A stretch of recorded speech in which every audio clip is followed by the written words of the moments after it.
doce amor, todos meus pecados apagados estão, paz e gozo tenho em meu coração.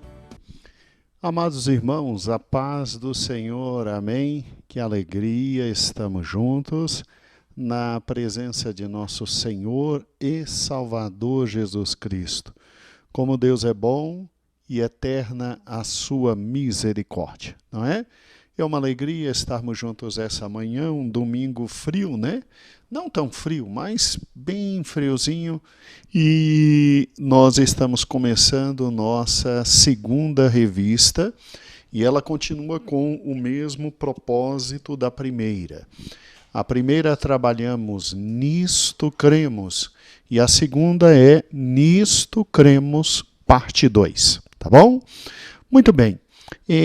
Pegue por gentileza a lição, ela deve estar aí no seu smartphone, e aí você precisa de 2 smartphones, né? O do marido para ver talvez a lição e esse para escutar a Escola Bíblica Dominical. Nós queremos mandar abraços e beijos a todos os irmãos que estão nos acompanhando e estão nos vendo. É uma alegria muito grande estar com cada um dos irmãos. Amém? E lição número 1, estudo número 1. O título da lição é Algo muito estranho aconteceu. Algo muito estranho aconteceu. Por que desse título? Bem, o título ele foi pensado exatamente como continuidade de tudo que nós vimos estudando. E as últimas lições da nossa última revista falaram sobre a grandiosidade da criação, né? A perfeição de Deus em toda a criação. Falou também da questão da preservação. E aí você tem um Deus que de forma amorosa, maravilhosa, grandiosa e poderosa, ele cria todo o universo, ele cria todas as coisas. E quando criado foi o homem, a coroa da criação, aquele que seria o vice-regente de tudo, né? Aquele que seria o administrador de todas as coisas. Tanto é que o homem é a imagem e a semelhança de Deus. Uma vez criado o homem, meu amado irmão, você vê o carinho da parte de Deus pelo homem. O coloca num jardim maravilhoso, o coloca na presença dele, Deus Todo-Poderoso, e há um relacionamento muito íntimo entre o homem e Deus. É isso que nós vimos exatamente no tocante à criação, e quando analisamos isso no tocante à criação, você vê que havia por parte de Deus uma relação profunda, maravilhosa, profícua com o homem. Profunda, maravilhosa e profícua com o homem. E aí você tem, depois da lição sobre a criação, você tem também uma lição gloriosa vinda na revista, que foi a última lição, que dividimos em 2 partes, 2 ou 3 partes, não me recordo agora muito bem, né? Mas 2 ou 3 partes, a doutrina da providência ou a doutrina da preservação. Então você tem um Deus que, em primeiro lugar, ele simplesmente fez todas as coisas e depois ele provê para que todas as coisas existam diariamente. E é nesse contexto de amor, de carinho, de alegria, de felicidade, de paz, de gozo, que o homem é inserido. E aí o homem recebe sua companheira e eles vivem ali no jardim por longos dias. Preste atenção. Alguns historiadores bíblicos chegam a dizer que o homem ele vive no Jardim do Éden entre 40 a 60 anos. Adão, quando teve o seu terceiro filho, depois da morte do segundo, ele tinha 130 anos. E aí alguns historiadores fazem umas contas interessantes. Um dia a gente faz essas contas aqui. E eles afirmam que Adão e Eva viverão no Jardim do Éden uma média de 40, no mínimo, a 60 anos, no máximo, no Jardim do Éden. Tá bom? Então, é um tempo considerável, né, irmãos? A Bíblia não diz isso. Isso são estudos que são feitos. Mas é um tempo considerável, né? De alegria, de paz, de felicidade, de grandiosidade. E aí, o que acontece? Bem, depois do Gênesis 1 e do Gênesis 2, vem Gênesis 3, e aí a nossa lição. Algo muito estranho aconteceu. Algo muito estranho aconteceu, né? Infelizmente, algo horrível ocorre ali, no que nós chamamos de Jardim do Éden, ou seja, lugar de delícias, preparado por Deus para o homem e para a mulher. Para o homem e para a mulher. E é óbvio que, com o título dessa lição, nós estamos esclarecendo aos irmãos que vamos trabalhar com a queda. Nós vamos trabalhar com a queda, né? Então, na primeira revista, nós trabalhamos com bibliologia, a doutrina da palavra de Deus. Trabalhamos com a criação e trabalhamos com a doutrina da providência, ou a doutrina da conservação. Agora nós vamos trabalhar com a doutrina da queda. Os especialistas e teólogos chamam essa doutrina de armatiologia, com H, tá bom? Armatiologia.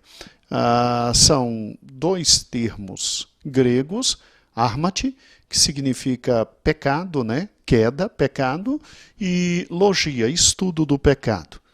Então, é muito interessante que Gênesis capítulo 3, e eu peço que você abra agora a palavra de Deus em Gênesis capítulo 3, nos fale sobre a queda do ser humano. A gente pensa que a coisa foi rapidinha, né? A gente pensa que o homem criado, aí ele é criado num dia, aí passa uma semana, aí vem a mulher, e depois passa uma semaninha, aí eles já caem e já perdem tudo. Não, não, não, não, não, não, não. Ao contrário, coloque no coração, muitos anos Adão e Eva viveram ali no paraíso. Muitos anos. E veja que o paraíso é um local tão real, tão real, tão real, que Deus, após a queda do homem, Deus teve que tomar uma providência muito drástica, muito drástica. Em Gênesis 3 e 24, você tem o Senhor falando assim. Gênesis 3 e 23. O Senhor Deus, pois, lançou fora do jardim do Éden para lavrar a terra de que fora tomado. E havendo lançado fora o homem, pôs querubins, não foi só um, querubins, ao oriente do jardim do Éden, que seria o local, a estrada por onde se poderia entrar nele, e uma espada inflamada para que andava ao redor para guardar o caminho da árvore da vida. Então veja que o Jardim do Éden era um local tão conhecido por Adão, o Jardim do Éden era um local tão aprazível a Adão, que depois da queda, Deus, não querendo que o homem comesse da árvore da vida, e aí vivesse eternamente em estado de pecado, já imaginou que catástrofe?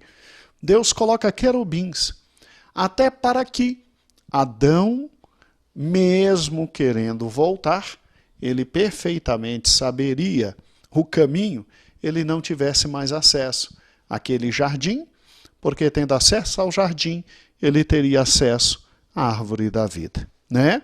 Então veja que Deus sabia perfeitamente que o homem tinha vivido ali por um tempo excepcional e excelente e tinha uma relação maravilhosa com ele, só que agora algo muito estranho aconteceu.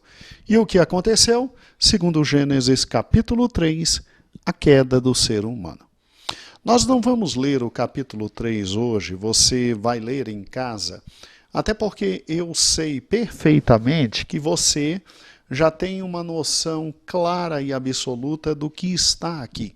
O capítulo 3 é um capítulo bem estruturado, muito inteligível, fácil de compreender, mas eu quero que você, em primeiro lugar, entenda que a queda do homem não aconteceu logo quando ele estava pouco tempo no jardim. Não, ele ficou muito tempo no jardim. Ele ficou muito tempo administrando, governando o que Deus deu, como Deus mandou, até que um dia, infelizmente, o homem foi tentado, a mulher tentada, e os dois caíram. Muito bem, como é que aconteceu a queda? Todos nós sabemos a história da queda, né?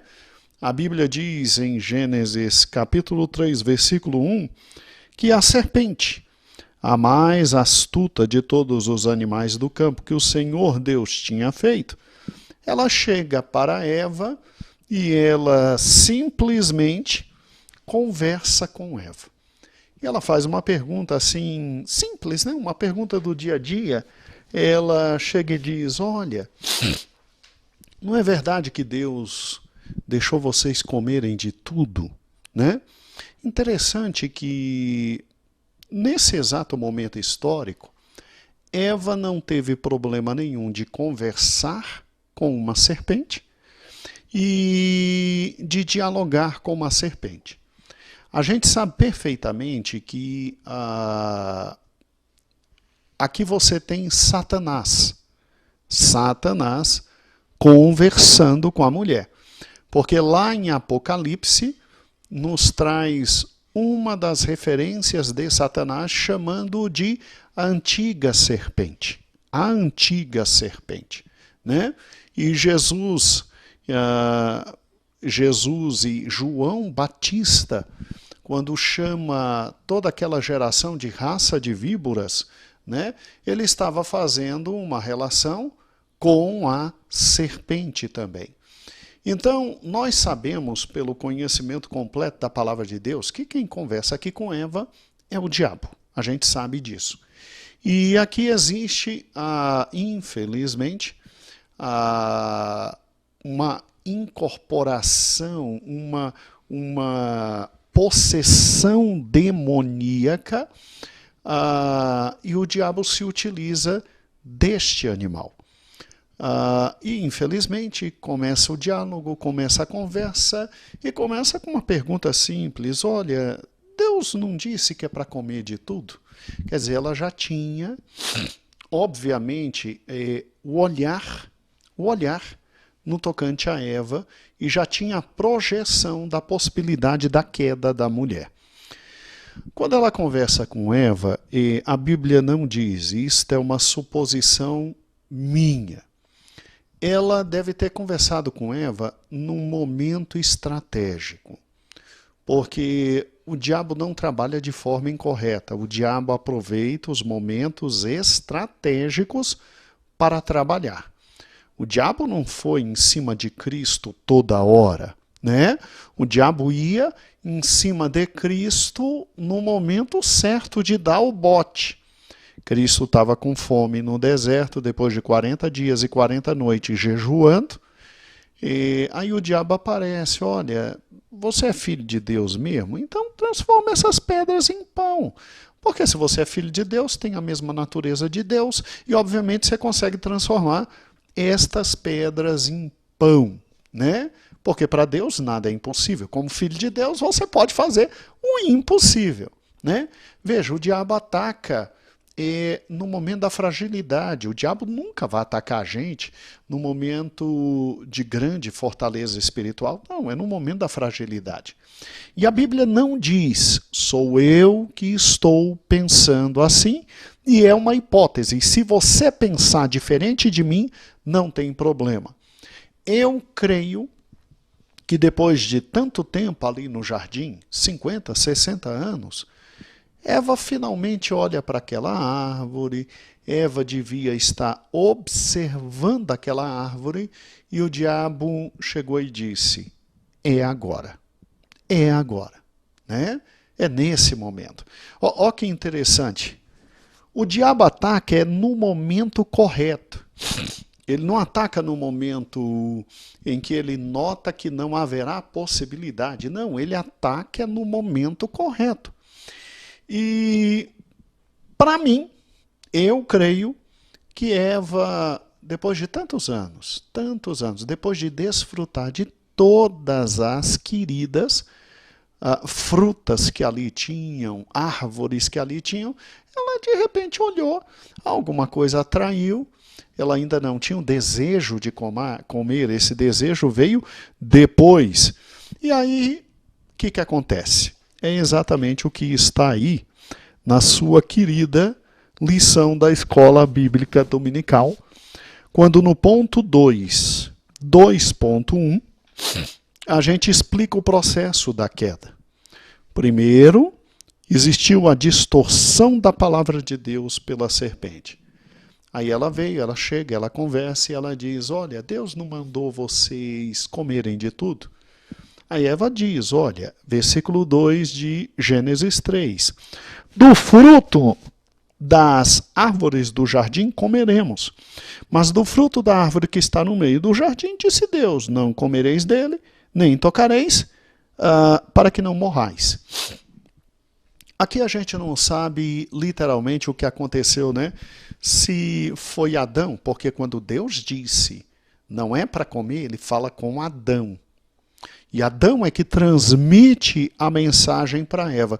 Eu não sei se Adão olha para sua companheira no dia que ele explicou essa mensagem de Deus, e ele disse para ela, olha Eva, Deus diz que não é para comer, e aí ela entende errado e ela diz, nem comer e nem tocar. Ou então se o próprio Adão transmitiu de forma incorreta, dizendo, Eva, não é para comer.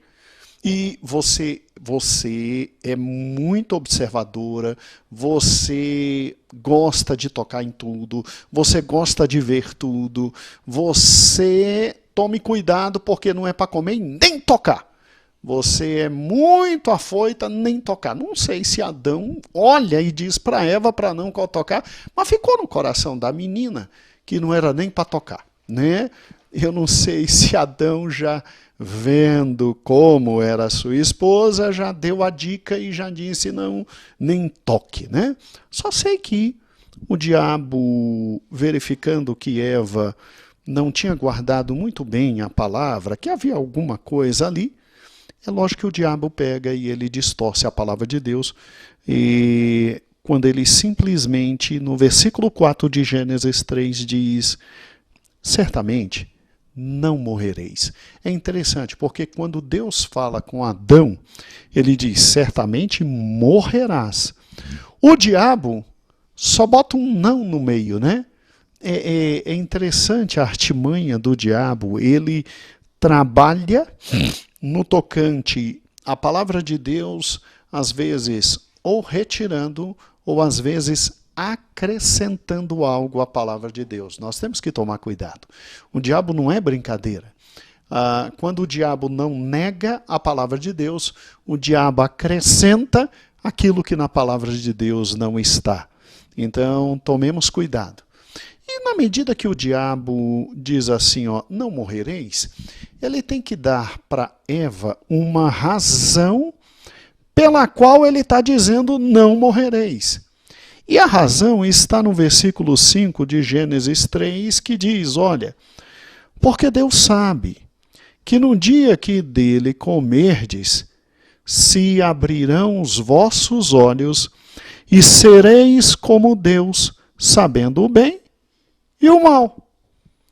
O diabo diz o quê para Eva? O diabo diz o seguinte: olha, Deus mentiu para vocês. Vocês não vão morrer. A grande questão é, você tem um Deus podador, um Deus que não quer sua liberdade, não quer sua alegria, não quer sua felicidade. E esse Deus, na verdade, está podando você de algo que você tem a possibilidade de ter. E sem ele, você tem a possibilidade de ter o conhecimento do bem e do mal. E quando você tiver o conhecimento do bem e do mal, você vai ser como ele. Interessante o diabo, né? O diabo, ele trabalha com meias verdades.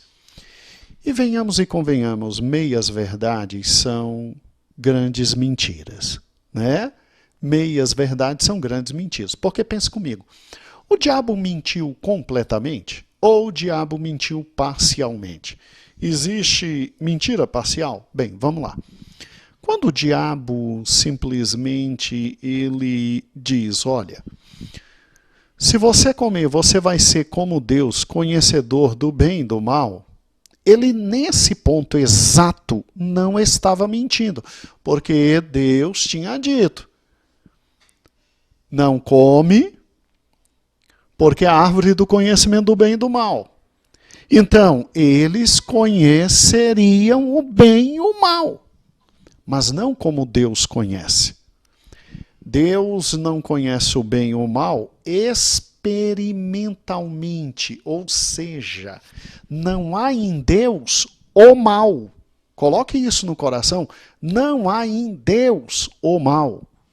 Em Deus só há o bem, ele é o Pai das luzes. Então, tudo que é contrário a Deus se chama mal. É simples isso. Então, o conhecimento do bem e do mal não estava entranhado no ser de Deus. Não estava entranhado no coração de Deus. Deus é bom. Jesus, inclusive, disse, olha, só há um que é bom, que é Deus. Ninguém mais é bom, só Deus é bom. Agora, o homem conheceria sim o bem e o mal, mas de forma terrível, de forma experimental. Ou seja, o homem ia ter acesso ao mal, dando a possibilidade que o mal entrasse em seu coração, entrasse em sua vida. Agora, o diabo mentiu na medida em que o diabo disse que o homem seria como Deus. Que o homem seria como o quê? Como Deus. Deus não quer que você seja como ele. Meu amado irmão, raciocine comigo. É possível a criatura ser idêntica ao Criador? É possível a criatura ser igualzinha ao Criador? Eu acho interessante isso, e toda vez que o homem ele simplesmente quer brincar com Deus e quer de alguma forma chegar perto, né? Deus coloca o homem no seu devido lugar. Abra comigo, por gentileza, Jó, capítulo 37, se não me falha a memória. 37, se não me falha a memória. Se não for Jó 37, Jó 38. É Jó 37, versículo 23. Acompanhe a leitura comigo. Ó. Ao Todo-Poderoso não podemos alcançar. Grande é em poder. Porém, a ninguém oprime em juízo e grandeza e justiça. Por isso, o temem os homens, ele não respeita os que julgam os sábios de coração. Agora, vire por gentileza para Jó 38. Em Jó 38, Jó 39, Jó 40, Jó 41, Deus, depois de ouvir toda aquela conferência teológica entre Jó e os três amigos, porque estava todo mundo tentando provar para Jó que Jó estava em estado de miséria e desgraça em razão de pecado que ele tinha cometido e que não queria confessar. Olha que grandes amigos Jó tinha. Aí Jesus chega a Jó, Jesus conversa com Jó, e versículo 1 de Jó 38 diz exatamente assim. Depois disso, o Senhor respondeu a Jó em um redemoinho, dizendo: quem é esse que escurece o conselho com palavras sem conhecimento? Agora cinge os teus lombos como homem, perguntar-te-ei e tu me ensinarás. Interessante Deus, né? Tu me ensinarás. Onde estavas tu quando eu fundava a terra? Faze-me saber se tem inteligência. Quem lhe expôs a medida, se é que sabes? Ou quem estendeu sobre ela o cordel? Sobre o que estão fundadas as bases do universo? Ou quem assentou a pedra de esquina do universo? Quando as estrelas da alva juntas alegremente cantavam e todos os filhos de Deus jubilavam. E aí Deus vai dando uma bela lição em Jó, até que chega Jó exatamente no seu capítulo 40, aí Jó responde a partir do versículo 1. Respondeu mais o Senhor a Jó, dizendo: porventura poderia contender contra o Todo-Poderoso? Qualquer homem poderia me repreender? Aí Jó responde no versículo 3. Senhor, eu sou vil. Que responderia eu? A minha mão eu ponho na minha boca.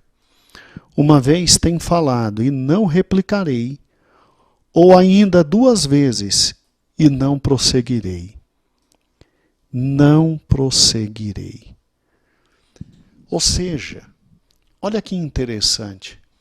Se você para e pensa, o diabo mente no exato ponto que diz: vocês se tornarão iguais a Deus, como Deus. Interessante, né, irmãos? Como é que a criatura pode chegar e querer se comparar ao Criador, irmãos? Ao Criador. A mulher não pensou 2 vezes, a mulher foi, tomou do fruto e entregou ao seu marido. E ele livremente comeu. A cobiça, o desejo de ter aquilo que não se tinha, o desejo de alcançar aquilo que não se tinha, fez com que ela estendesse aquela mão linda que ela deveria ter. Eva deveria ser uma mulher muito linda, e comeu e entregou para o seu marido. Eu sei perfeitamente, irmãos, que esta é a visão tradicionalíssima que todos nós temos da tentação e da queda. Só que eu quero essa manhã com você pensar um pouco mais a fundo e profundo no que foi a tentação e a queda. Eu quero que você raciocine comigo exatamente sobre o fantástico trabalho efetuado pelo diabo. O diabo é por demais sagaz e foi fantástico o trabalho desempenhado por ele. Irmãos, a serpente, ela vai trabalhar, na verdade, não só no desejo, porque seria muito da parte de Deus simplesmente não deixar o homem comer de um fruto, e depois que o homem come do fruto, Deus ficou tão chateado ao ponto de expulsar o homem da sua presença E ficou tão chateada ao ponto de um dia ter que enviar seu filho para esmagar seu filho para diminuir o chateamento que ele tinha. Irmãos, não criticando a visão tradicional sobre o pecado e sobre tudo que aconteceu. Mas pensando um pouco mais fundo, por que, na verdade, Deus ficou tão irado com tudo o que aconteceu aqui? Por quê? Por que Deus tem que expulsar o homem do jardim do Éden? Por que Deus simplesmente, lá num futuro, lá na frente, ele tem que dar o que havia de mais importante para ele, que é seu filho, para salvar a humanidade? Muitos me perguntam, pastor, mas não é uma simples história de uma fruta que alguém comeu e que não podia comer naquele momento? Não é uma simples história. Amados irmãos, vamos entender essa manhã a queda do homem sob o ângulo de Deus. Não sob o ângulo da mulher e da serpente, é sob o ângulo de Deus. Se você se colocar na posição de Deus e pensar um pouquinho, veja o que você fez por Adão e sua esposa. Você cria o universo, você cria todas as coisas, você faz todas as coisas para que eles existam. Porque depois que você lê Gênesis 1 e 2, você vê que Deus vai preparando tudo para que o homem exista. E aí depois que você dá do bom, do melhor, que você cria o homem um ser à sua imagem e à sua semelhança, você olha para esse homem e você diz o seguinte para si mesmo: eu não vou forçar esse homem a manter relacionamento comigo. Ele mantém o relacionamento comigo enquanto ele quiser. E aí você diz, olha, por gentileza, coma de tudo, menos daquela árvore. Tá certo? Ou seja, o comer daquela árvore significava para Deus o homem dizendo, eu não quero manter o relacionamento contigo. E engraçado que muitos de nós não entendemos isso, mas o diabo entendeu. O diabo entendeu. Gente, Deus é um Deus relacional. Deus é um Deus que quer ter comunhão conosco. Deus é um Deus que quer conversar conosco. Deus é um Deus que quer andar conosco. Deus é um Deus que se interessa por cada um de nós, homens. É tão real isso que quando o homem caiu, Deus é um Deus tão relacional, que quando o homem caiu, é interessante lá em Gênesis capítulo 3, que simplesmente, versículo 8, ouviram a voz do Senhor Deus que passeava no jardim pela viração do dia e esconderam-se Adão e sua mulher da presença de Deus entre as árvores. E chamou o Senhor Deus a Adão e disse, onde estás?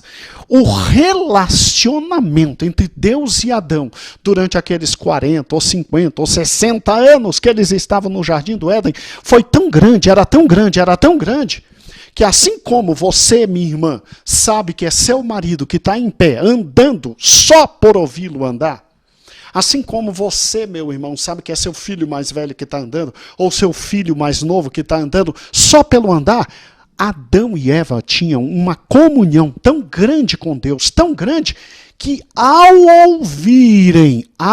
ouvirem simplesmente o andar de Deus, já sabiam que era Deus que estava chegando e se esconderam. E quando o Senhor pergunta, como se não estivesse sabendo de nada, onde estás? Aí não tiveram mais dúvidas que era o Senhor. Você entendeu que durante aqueles 40, 50, 60 anos, Deus tinha o prazer de vir e conversar com eles, andar com eles, estar com eles, viver junto com eles. Gente, Deus é um Deus relacional. Até depois da queda, Deus providencia tudo para que o homem não se afaste da presença dele. É interessante isso. Quando você olha o Êxodo, porque Deus manda construir aquele tabernáculo de Moisés? Porque Deus queria estar no meio do seu povo. Porque tinha um templo? Porque Deus queria estar no meio do seu povo. E porque hoje o Espírito Santo habita em nós, porque Deus é um ser relacional. Ele quer estar junto da gente sempre. Quer viver com a gente, quer compartilhar com a gente, quer saber das nossas dificuldades, quer saber da nossa vida. Deus é um Deus relacional desde o Gênesis. Agora presta atenção. Escute. Quando a serpente diz para Eva, olha, ele não vai matar vocês. Ele, na verdade, não quer que vocês saibam como ele sabe. Ele é um Deus podador. O que a serpente está fazendo ali no Éden, gente? Está atingindo esse ponto chamado relacionamento. Vou fazer você entender isso rapidinho, não é? Vamos lá. As esposas que estão me ouvindo, irmãs, a paz do Senhor a todas, bom dia. Pare e pense comigo. E imagine que seu esposo seja alguém bondoso com você, seja alguém maravilhoso com você, seja alguém que te respeite, que te trate bem, que te auxilie. Por Cristo, não vire a cara agora e diga assim, não é você, meu amor. Não, pelo amor de Deus, não faz isso não. Imagine que esse homem que Deus colocou na sua vida, de vez em quando lhe traga flores, e ele faz isso com amor, com carinho, com devoção, com graça, para dizer que você é importante. E não é a flor em si, é porque ele sabe que você gosta de flores e ele te dá flores. Entendeu? Quer dizer, quando um marido faz isso com a esposa, é carinho, é amor, é devoção. Aí, num certo dia, a vizinha, sua vizinha, aquela do olho grande, a fofoqueira, não sempre tem um fofoqueiro? Não tem sempre aquele vizinho que tem um olho desse tamanho para saber tudo o que está acontecendo na quadra? Ele não faz mais nada a não ser ver a vida dos outros, não é verdade? Aí aquela vizinha vê que você ganhou flores e tal, aí chega perto de você. Eita menina, mas ele te deu flores, é? Aí você diz, né, toda feliz, não, ele sempre me traz flores, ele gosta de estar ao meu lado, ele sabe que eu gosto. É um mimo que ele faz por mim. Aí ela, cheia de inveja, porque há muito tempo o marido não leva flores para ela, o que ela faz? Ela olha para você e diz assim, pois é, meu marido sempre que me dá flores é porque ele ficou um tempinho com outra mulher. Olha, filha, normalmente o homem quando dá flor é porque aprontou na rua, hein? É a mesma serpente do Gênesis, está entendendo? Você entendeu? É a mesma serpente do Gênesis. Morta de ciúmes, ela que não recebe flores, aí ela vem e lança o fel dela. Tem gente que é assim. Tem gente que é assim, né? E Deus nos livre de alguém assim estar nos ouvindo agora, né? E aí o que acontece? Raciocine comigo. Aquela pobre esposa, que nunca tinha pensado nisso, ela tem atingido no âmago a essência do relacionamento, que é a confiança. A essência do relacionamento, que é a confiança.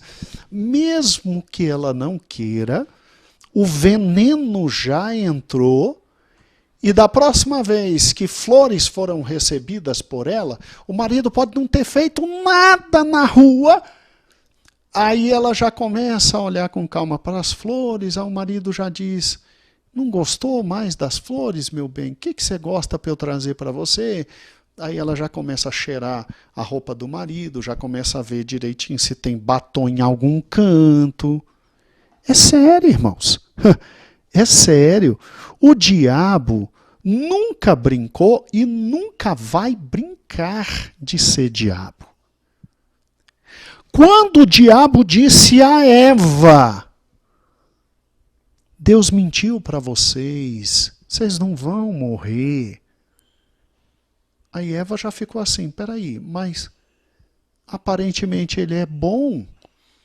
Quando o diabo disse, ó, ele não quer que vocês sejam como ele, o diabo atinge a essência do relacionamento de Deus com o homem e do homem com Deus, que é a confiança. Que é a confiança. Vou lhe dar um outro exemplo. É extremamente simples e você vai entender. Imagine que você trabalha para alguém e trabalhando para alguém, né? Esse alguém todo dia 10 paga o teu salário certinho, tudo direitinho. Aí você vem num ônibus conversando com outro amigo e ele reclamando, dizendo, poxa, meu salário atrasou de novo, meu patrão me passou a perna de novo, meu salário atrasou, meu patrão me passou a perna. Aí você diz, pois é, graças a Deus, o meu nunca atrasa, graças a Deus, o meu todo dia 10 paga direitinho, férias ele paga até adiantado, 13º ele até divide, paga adiantado, tem ano que ele me paga o 14º, aí o outro com ciúmes, porque não tem isso, ele diz, mas você é muito burro. Como você é burro? Você ainda não entendeu que você é um idiota escravo? Esse cara te paga bem, é óbvio. Ele te paga 3.000, mas ele todo mês levanta 300.000. Como é que não vai te pagar 3.000? Você é burro. Você tinha que ganhar mais. Porque ele deve ganhar muito. Aí o pobre coitado começa a olhar para o patrão assim e começa a olhar o preço das coisas, começa a dizer, poxa, ele poderia realmente me pagar melhor, poxa, mas como eu sou idiota, poxa, você está vendo que foi lá e minou e quebrou a confiança. Você está vendo que o que está aqui em Gênesis capítulo 3 é muito mais sério, porque é minada a confiança, meus irmãos. Foi minada a base do relacionamento. Na medida que a mulher toma daquela árvore e come, ela está dizendo para Deus, e Adão também estão dizendo para Deus, você mentiu para a gente. Você mentiu para a gente. Nós não confiamos em ti. Nós não confiamos em ti. Agora fica fácil entender porque o apóstolo diz que todo aquele que se aproxima de Deus tem que acreditar que Ele existe e que Ele é bom. Ou seja, tem que confiar nele. Irmãos, sem fé é impossível agradar a Deus. O que é a fé? A fé é a confiança absoluta em Deus. Quando você pega Hebreus capítulo 11, versículo 1, você vê que a fé é exatamente o contrário do que está aqui. E Deus estabeleceu a fé como base relacional entre ele e o homem. Porque Hebreus 11, 1 diz assim, a fé é a certeza das coisas que não vemos. A convicção daquilo que nós ainda vamos alcançar. E por que nós temos certeza do que não vemos e convicção do que vamos alcançar? Porque Ele falou e Ele é digno de confiança. Então, olha o que está aqui. Aqui está um problema muito sério. Você quebra o elo da confiança. Você arrebenta o elo da confiança. É por isso que Deus fica revoltado. Presta atenção. Você como esposa, se você prepara tudo para o teu marido, se naquele dia você está disposta a abraçá-lo, beijá-lo, dar a ele uma noite de prazer como poucos, quer fazer tudo por ele, aí esse peça rara de Jesus solta uma piadinha de mau gosto. A vontade que você tem não é de afundar a cara dele, não é de fazer o nariz dele sair pela nuca, depois de fazer tudo por esse animal, não é de fazer o nariz dele sair pela nuca. Se você, mulher, fez tudo de bom e ele entendeu errado, e você ficou irada, imagina Deus, que fez tudo de bom para o homem, e vê o homem rejeitando o relacionamento dele. Vê o homem rejeitando a possibilidade de ter relacionamento com ele.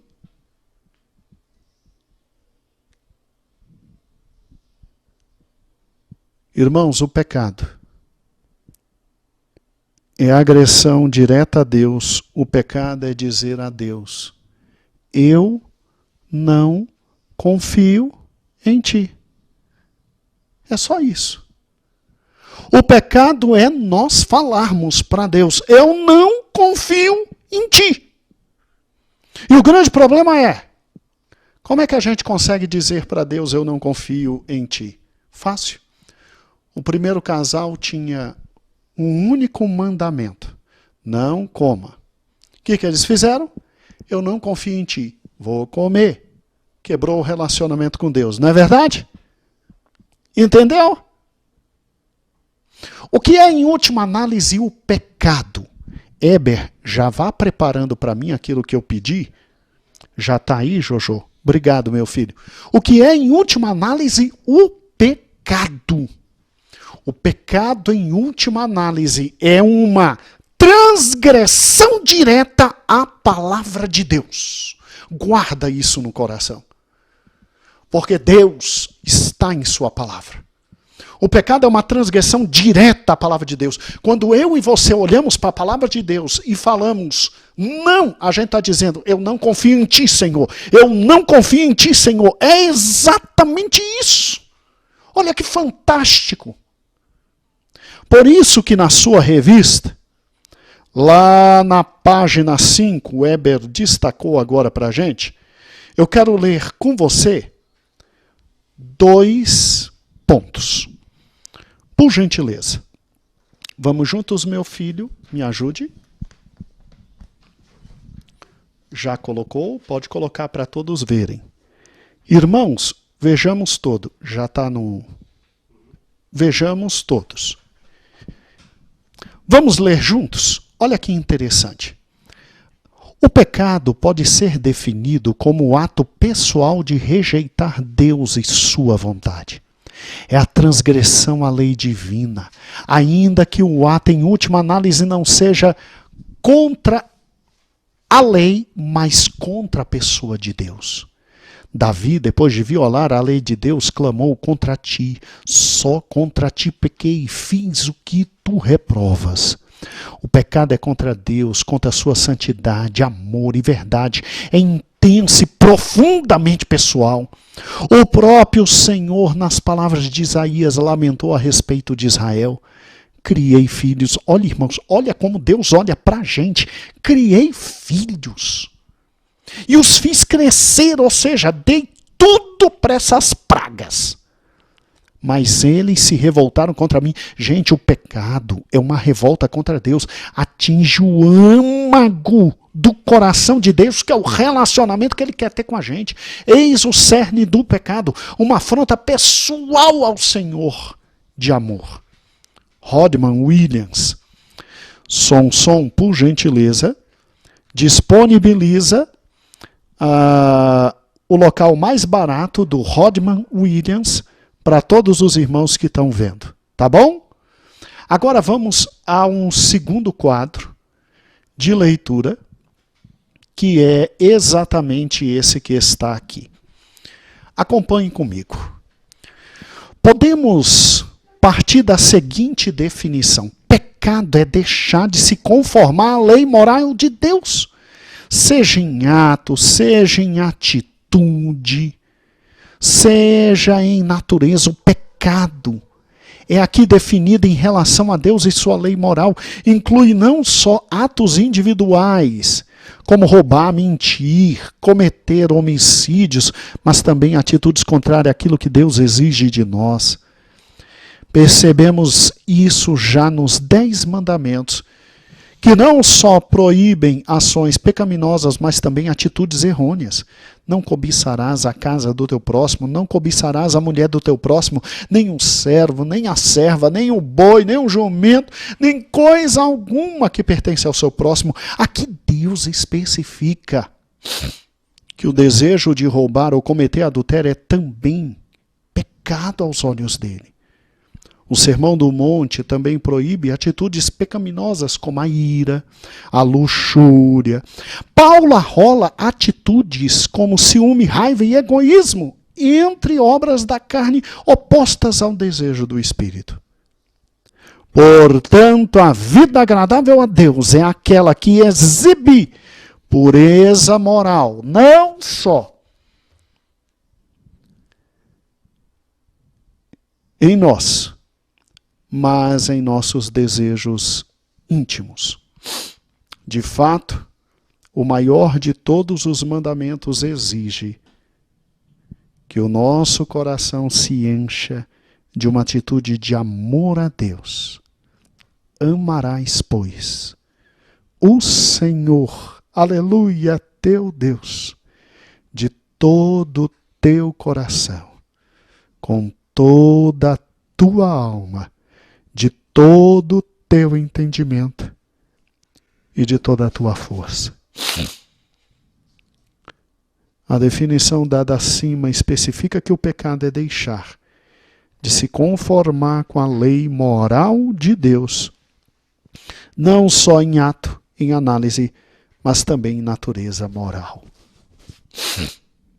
Irmãos, pecado é ato de agressão ao amor de Deus, que quer se relacionar conosco, mas que olha para nós e diz: confie, eu falei, eu cumpro, eu disse e eu cumpro, confie. Sonson, pegue por gentileza aí, Teologia Sistemática, editora Vida Nova, Wayne Grudem, é do segundo texto, Sonson. Disponibiliza onde está também Sonson, num preço mais barato para os irmãos, meu filho. Agora, um dos livros mais preciosos escritos foi esse aqui, irmãos. Aqui, ó. Teologia da Revelação, de Timothy Ward.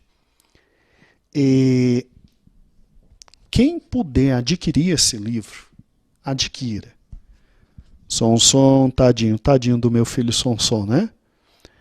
Teologia da Revelação, as Escrituras como palavra de vida. Vida Nova, Sonson. Teologia da Revelação. Timothy Ward. Eu vou ler aqui, irmãos, uma parte, escutem. Portanto, quando Adão e Eva desobedecem à ordem falada de Deus, rompem seu relacionamento com o próprio Deus. Do lado divino, quando as palavras de sua ordem são irrelevantes para as criaturas, por causa dos seus desejos pessoais e de suas pretensões de sabedoria, então o próprio Deus é postilado. Escute, o que isso nos ensina sobre a relação entre Deus e a sua palavra parece bastante óbvio. Desobedecer às palavras que Deus profere é simplesmente desobedecer ao próprio Deus. E se recusar se submeter às ordens que Deus prefere, é simplesmente romper o relacionamento com Ele. Agora escute, olha que lindo. Portanto, podemos dizer, Deus investiu a si mesmo em suas palavras. Ou podemos dizer que Deus identificou-se de tal forma com sua palavra, que seja o que for que alguém faça contra esta palavra, estará fazendo diretamente ao próprio Deus. Está pensando que a Bíblia é qualquer coisa? Escute. A obediência às palavras de Deus e confiança nelas depositadas são também, a um só tempo, obediência ao próprio Deus e confiança nele. As Escrituras revelam a profunda relação de Deus com a sua palavra. E para terminar aqui,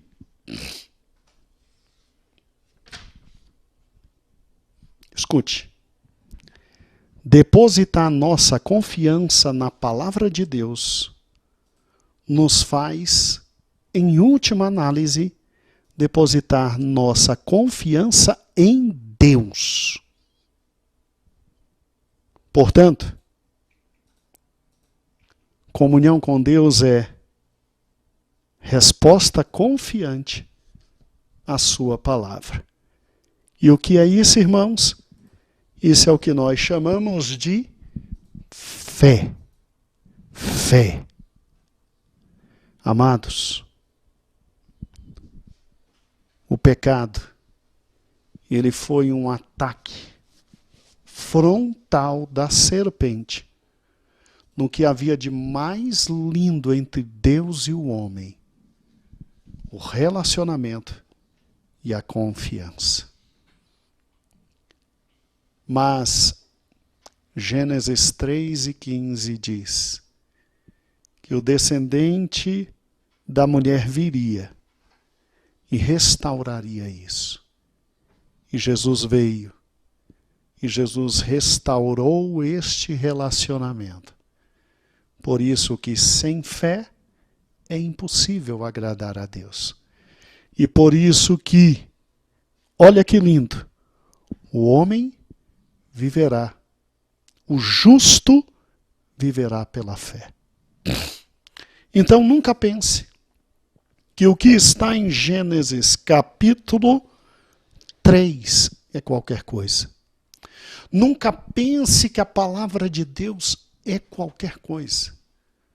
Deus é um Deus que resolveu se revelar na sua palavra. Em última instância, quer ouvir a Deus? Abra a Bíblia. Leia em voz alta. Quer saber o que Deus espera de ti? A Bíblia diz. Deus e sua palavra têm uma relação umbilical tão grande, tão forte, que ir contra a palavra de Deus desde o Gênesis é ir contra o próprio Deus. Amados, nós louvamos a Deus. Aqui está a primeira aula da lição número 1.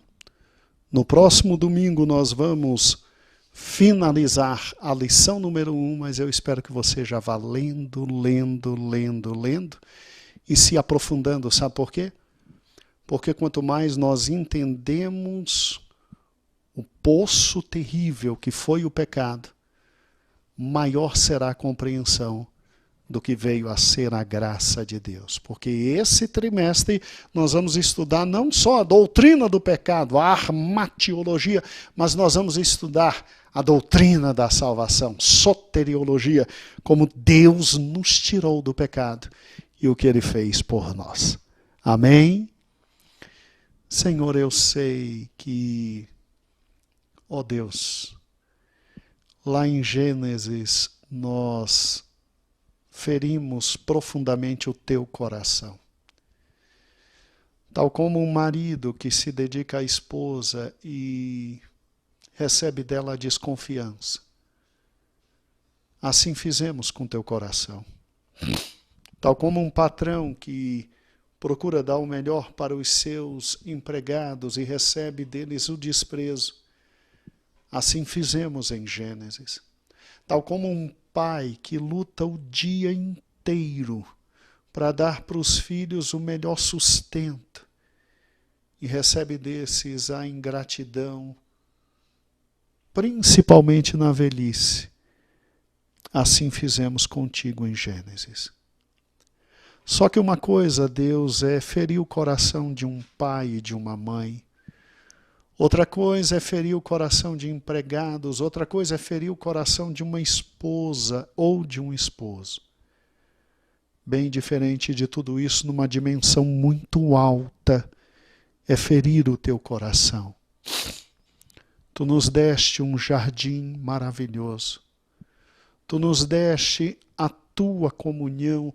Todo virada à tarde, em Adão nós ouvíamos o teu caminhar no jardim, querendo ter comunhão conosco e nos alegrar. Ó Senhor, um dia ouvimos a voz daquele que sempre teve ciúmes extremos desse relacionamento. E pensamos que tu estavas nos enganando. Chegamos à conclusão de que tu não querias o nosso bem, de que tu estavas nos podando. Ó Deus, nós nos arrependemos no pó e na cinza. Como em Adão nós podemos fazer isso, e o pior, todos nós nascemos com essa tendência, Deus, com essa natureza voltada ao pecado. Daí porque a agressão é tão forte e profunda a ti. Daí porque o perdão só poderia ter sido pedido por um outro Deus, no caso, o teu filho. E pelo melhor de todos os homens, no caso, o teu filho. Quão profundo foi nosso pecado, mas quão maravilhosa foi a tua graça. E nós te louvamos por isso, para sempre. Amém. Irmãos, começamos a nova revista, não é? E tem muito que aprender.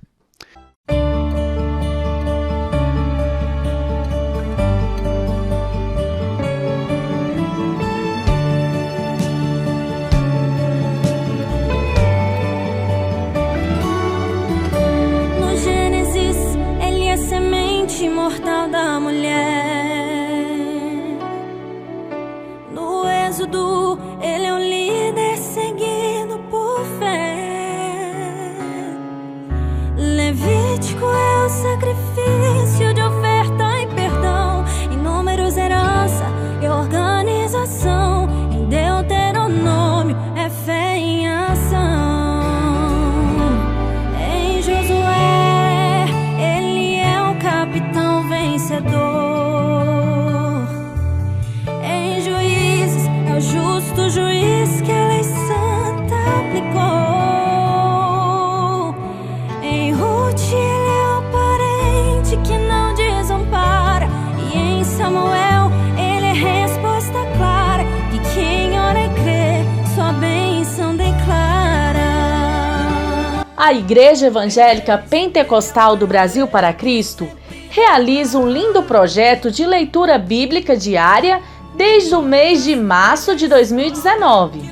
Já estudamos capítulo por capítulo todos os 27 livros do Novo Testamento. Foram 15 meses de pura dedicação e 391 comentários foram produzidos pelos nossos pastores e obreiros do Ministério da IEPBC. Tudo está registrado e disponível no nosso canal do YouTube. Mas a palavra de Deus nos convida a ir mais fundo. Em Oséias capítulo 6, versículo 6 diz: conheçamos e prossigamos em conhecer ao Senhor Jesus. E agora chegou a vez de estudarmos o Velho Testamento. Comentaremos capítulo por capítulo dos 39 livros que ele possui. E todos os dias, com exceção do domingo, a partir da meia-noite, disponibilizaremos os estudos para todos os nossos queridos irmãos. Este lindo projeto agora continua no mês de junho. Comece então a leitura bíblica diária do Velho Testamento. Esteja conosco e venha aprender mais e mais da Palavra de Deus. Igreja Evangélica Pentecostal do Brasil para Cristo. Compromisso com Deus e a sua palavra.